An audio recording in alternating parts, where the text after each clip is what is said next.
Türkmenistan matumlarına kıyasla uğramasının merkezine geçen yurdumuzun yaşlarının arasında gılan eden Berkira Devlet'in kamil yaşları adlı bähesinin jemleýici tapara geçirildi.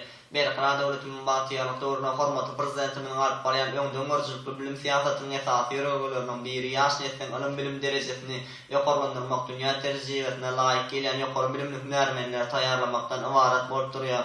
Hawa Berkira Devletimizde ilim bilim binýadynyň gowtalanmagy, berilýän bilimiň usuliýet taýdan barha kämilleşmegi, orta we ýokary okuw mekdepleriniň maddi enjamly binýadynyň döwri wagtlaşdyrylmagy, hormatly prezidentimiň bulgamy aýraty ministeriýanynyň aýdyň beýanydyr.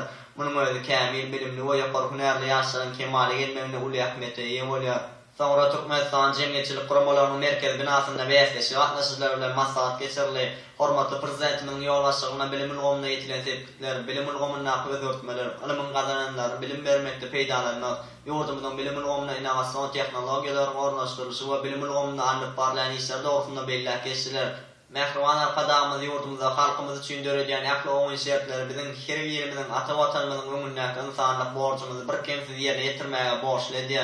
Döwri wagt bilim terbiýe almak, ilim we hünär öwrenmek, alan bilimimizi, ilmimizi, hünärimizi halkymyza bagş etmek üçin kämilleşmäge terbiýe berýär. Watanymyzyň şan şöhratyny dünýä ýaymak, uly sylamak, kiçe hormat goýmak, halal zähmet çekmek biziň her birimiziň mukaddes borçymyzdyr.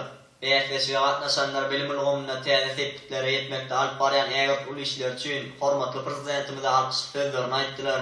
Bähesleşiň jemlet ýeňijilere hormat hatlary hemde ýadygarlyk sowgatlar goşuldy.